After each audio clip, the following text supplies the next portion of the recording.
anterior a gente parou falando de seletividade amperimétrica. Na verdade, a gente começou falando em seletividade, em conceitos gerais, né, sobre seletividade, proteção elétrica, coordenação, e aí falamos especificamente sobre seletividade amperimétrica. Agora vamos passar para a seletividade cronométrica. E qual que é o conceito, então, de seletividade cronométrica?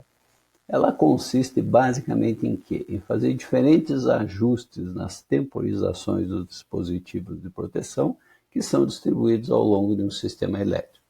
Vamos pegar aqui graficamente para visualizar isso.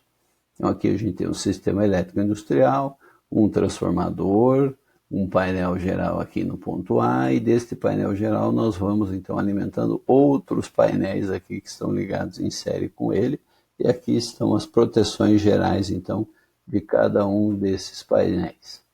O que nós temos indicado aqui ao lado? A regulagem de temporização.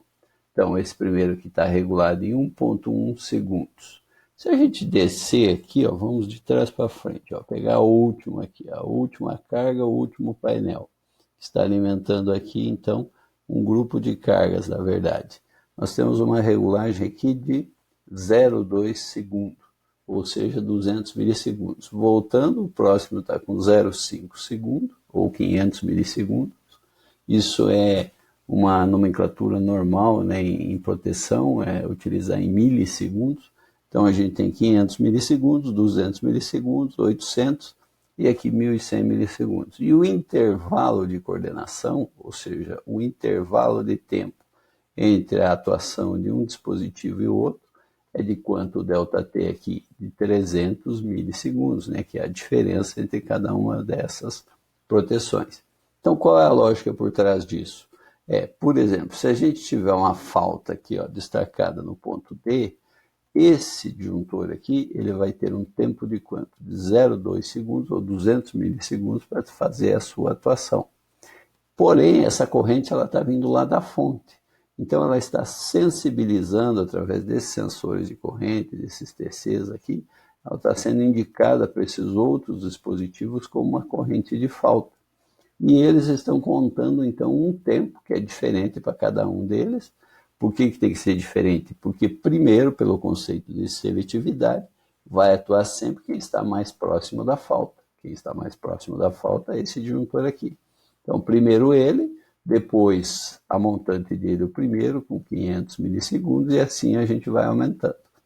Pois bem, mas e no caso de falha? Falha como assim? O disjuntor não atuou, não fez o que ele deveria fazer, abrir depois de 200 milissegundos. O que acontece então? A retaguarda, ou seja, o próximo aqui dentro da zona de proteção, que é esse cara aqui, com 500 milissegundos, vai fazer a atuação, ou seja, com uma diferença aqui de quanto? De 300 milissegundos em relação a esse elemento aqui de baixo. Então, na verdade, é como se esse cara aqui falasse para ele, olha, eu vou ficar esperando aqui até 500 milissegundos e aí eu vou atuar. Agora, ele vai atuar por esse tempo que para qualquer ponto aqui, né? Que, inclusive para esse ponto C, se ele tiver um problema aqui, uma falha aqui no seu barramento, ele também vai aguardar esse tempo de 500 milissegundos. Assim como esse primeiro aqui, ó, se tiver uma falha aqui em A, por exemplo, quem é o elemento mais próximo para atuar do ponto de vista de seletividade? Aqui para baixo ninguém está sentindo esse valor de curto-circuito, a corrente de curto-circuito está no A. Então quem vai sentir vai ser esse elemento aqui. E ele vai atuar somente depois de 1.100 milissegundos ou 1,1 segundos. Ou seja, nós vamos ter um tempo grande, considerado um tempo grande. O que é um tempo grande? Acima de 500 milissegundos para sistemas de proteção, já é um tempo grande para efeito do quê? De dimensionamento dos componentes, tanto aqui dos barramentos, dos cabos, dos componentes que aqui vão estar associados. Por quê? Porque a energia que vai circular por aqui, né, a energia de curto-circuito, ela está relacionada diretamente com o tempo que nós temos associado dessa corrente de curto-circuito. Mas, para que a coordenação funcione adequadamente, a coordenação cronométrica, a gente precisa dessas diferenças de tempo.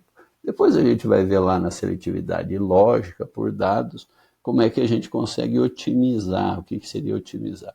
melhorar essa questão de quando a gente tem um ponto, uma falta próxima ao elemento aqui que está temporizado, como é que a gente poderia eliminar essa falta de forma mais rápida. Falando agora sobre essa concepção do intervalo de coordenação, o ΔT. Como é que ele é composto? Na verdade, ele tem que ser maior do que uma soma aqui, uma combinação de tempos. Maior ou igual, pelo menos, a essa combinação de tempos. E que tempos são esses? O tempo de abertura dos disjuntores, a tolerância da temporização e o tempo de retorno à posição de espera das proteções. Então, como é que funciona isso? Tempo de abertura dos disjuntores. Então, esse cara aqui, vamos supor que a falta está aqui embaixo, ele vai ter o seu tempo de abertura e esse, o seu tempo previsto também de abertura. Então, para que a falta seja totalmente eliminada, esse cara tem que abrir, vai formar um arco aqui, esse arco tem que ser extinto. Então, existe um tempo de abertura e extinção do arco, que é esse tempo, então, de abertura dos disjuntores. Tolerância da temporização, ou seja, os desvios que podem acontecer em relação ao valor de tempo ajustado. Então, nós temos uma tolerância tanto para esse, que pode variar a sua atuação lá conforme o padrão de norma, de 10% até 20% do valor ajustado, como esse aqui. Então, nós temos dois tempos de tolerância, então por isso 2 vezes dt. E mais o tempo de retorno à posição de espera, ou seja, tudo bem, abriu, extinguiu o arco, encerrou o curto-circuito, mas esse aqui ele vai ter que parar a sua contagem de tempo, que não tem mais corrente de curto-circuito, e ele tem que voltar à sua condição, o quê? Condição de zero, ou seja, resetar a sua função zero em relação ao tempo de contagem aqui para a atuação. Então, mais um tempo aqui que tem que ser somado como um tempo de retorno à posição de espera. Tudo isso leva, então, a esse intervalo de coordenação, esse ΔT, que na situação prática normalmente é utilizado aproximadamente 0,4 segundos para compor todos esses tempos. E esse aproximadamente fica, na verdade, numa faixa, né? Entre 0,3 e 0,4 segundo ou 300 a 400 milissegundos.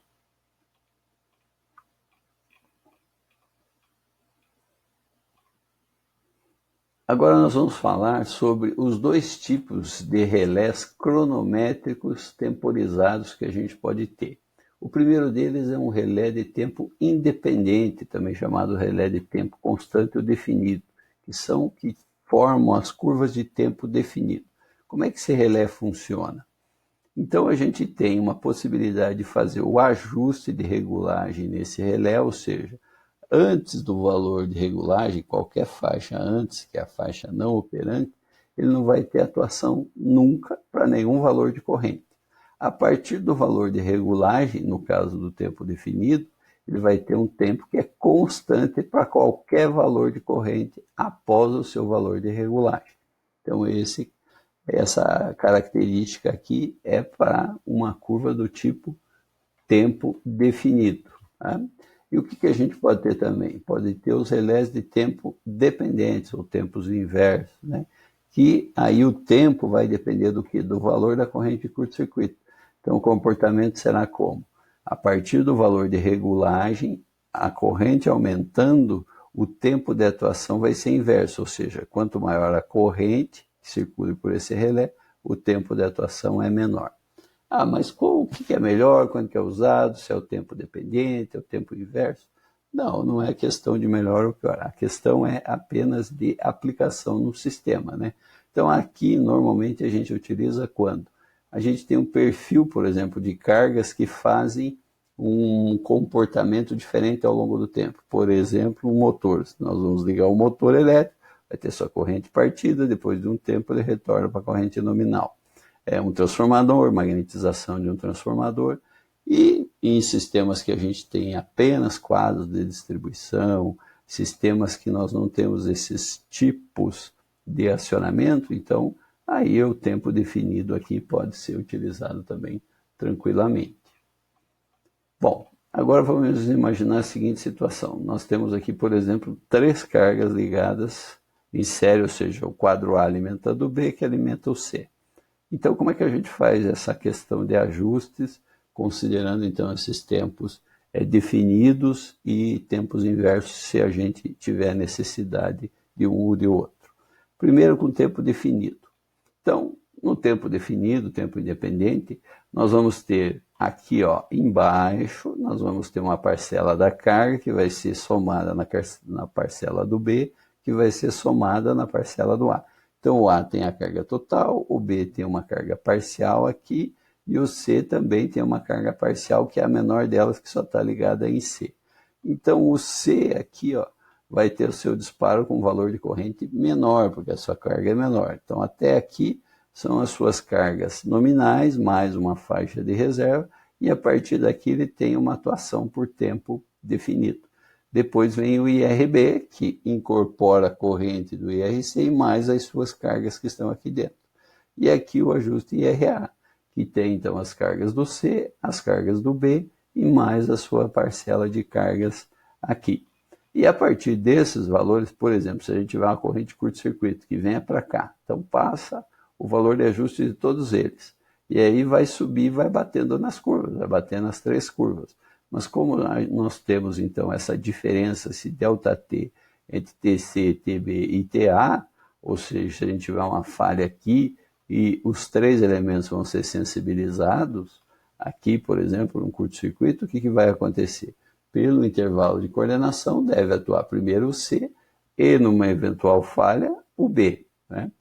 Aí não é de se esperar, normalmente em sistemas de proteção a gente trabalha com um elemento de retaguarda, mas esse outro elemento seria quem? O A. Depois desse tempo maior, atuaria o A. Então, aqui a gente tem o IRA, que é maior que o RB, que é maior que o IRC, e os tempos aí, né? O tempo de A maior que o tempo de B, que é maior que o tempo de C. Se a gente estivesse trabalhando com relé de tempo dependente ou inverso, a lógica se mantém aqui em termos de regulagem. O que muda? Que as curvas aí são de tempo inverso. Então, nós temos o IRC, o IRB e o IRA para liberar, então, as potências das cargas de cada painel. Porém, aqui, ó, indicado como ICC, ICCB e ICCA, seriam as correntes de curto-circuito que a gente espera ou que a gente tem calculado, por exemplo, dentro do nosso sistema aqui. Então, isso mostra o que? Nesse caso, que essa corrente de ICC, por exemplo, B, ela bateria aqui na curva B e depois de um ΔT bateria lá na A. Já a corrente de curto-circuito em C bate primeiro no C, no B, nem está representado aqui, porque se espera que a retaguarda, né, o dispositivo de proteção de retaguarda, seja só o B. No caso do ICCA, por que está batendo só no A e não está batendo no B e no C? Só para a gente relembrar, pessoal. O que vocês acham? Porque se o curto-circuito for aqui, ó, no A, ela não vai descer aqui, os outros elementos não vão estar sentindo esse valor de corrente de curto-circuito. Então ela só vai ser sensibilizada pelo dispositivo de proteção A.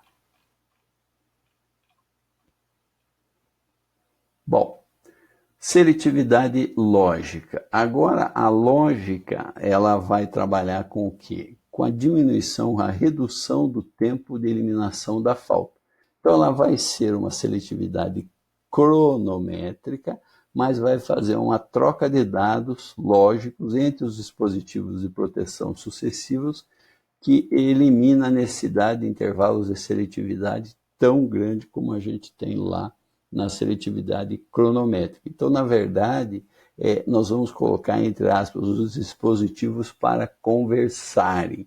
Nós vamos colocar eles para se comunicarem e informarem um dispositivo ou outro se o problema, a falta está na região, na zona de proteção do seu elemento de proteção ou não. Como é que isso funciona, então? A ideia, né, é básica de cada proteção que é sensibilizada, então, por uma falta.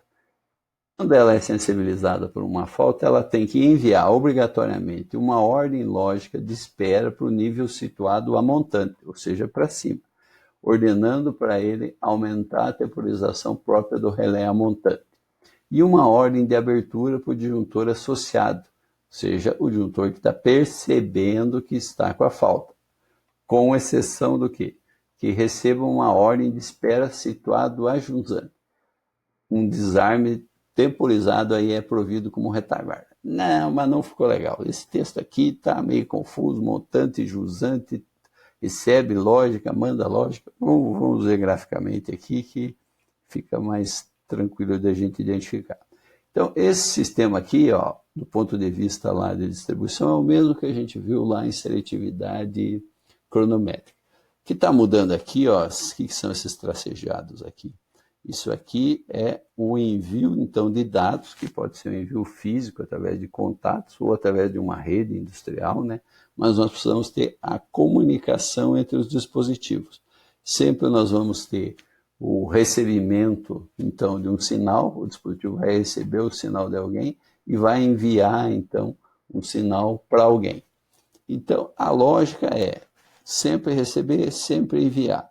Vamos imaginar a falta aqui embaixo, então, no D. No D, ele mediu a corrente, está passando corrente aqui.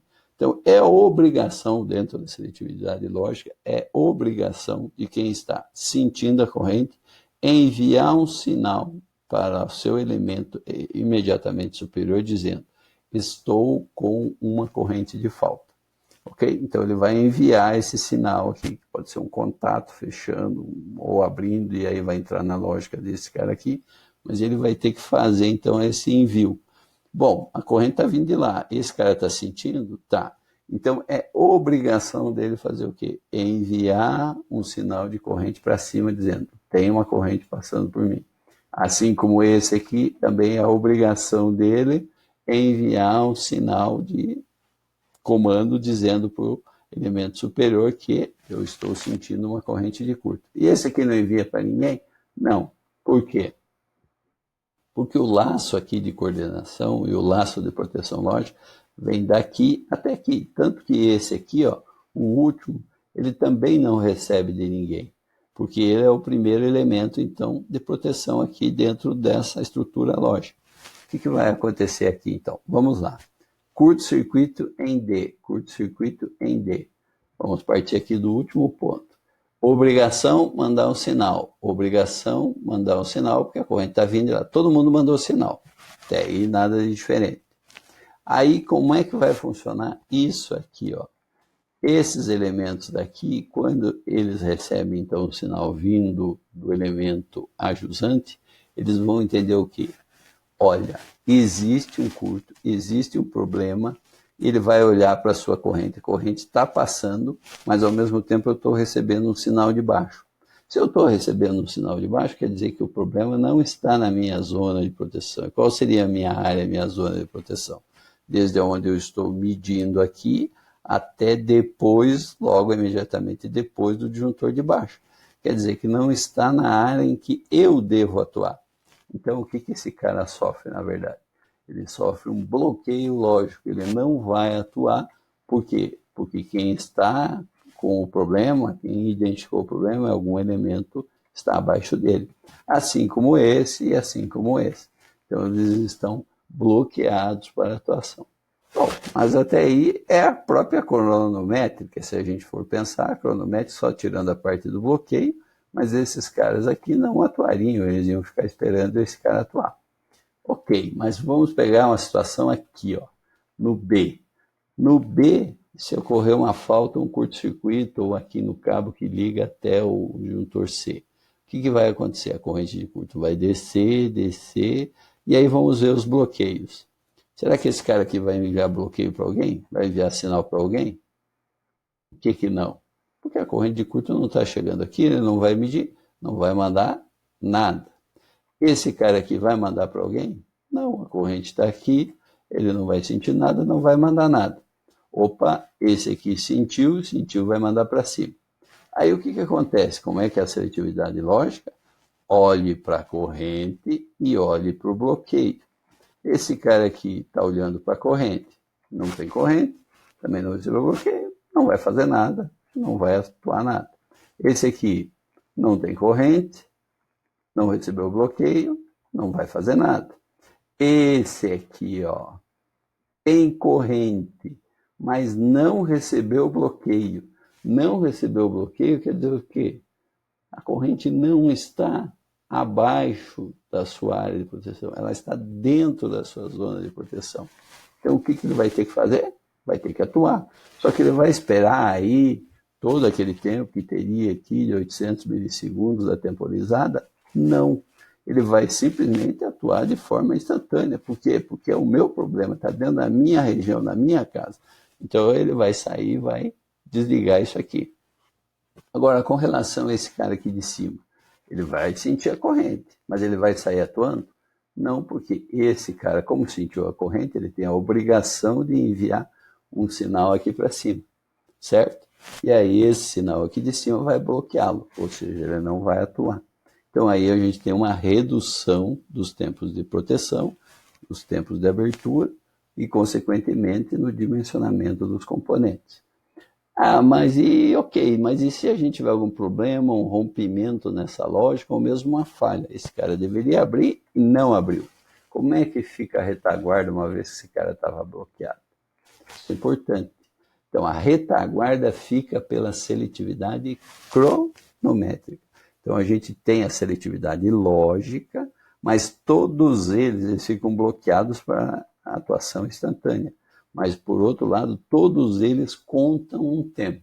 É como fosse assim, ok, eu recebi, eu confio na seletividade lógica, mas por retaguarda eu vou contar o tempo.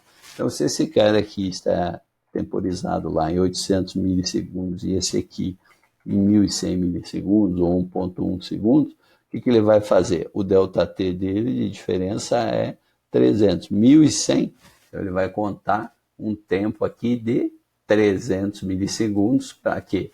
Para que se esse cara aqui falhar, esse cara vai atuar depois desse tempo de forma o quê? De retaguarda através da seletividade cronométrica. Seletividade direcional. Seletividade direcional, vamos falar no próximo vídeo.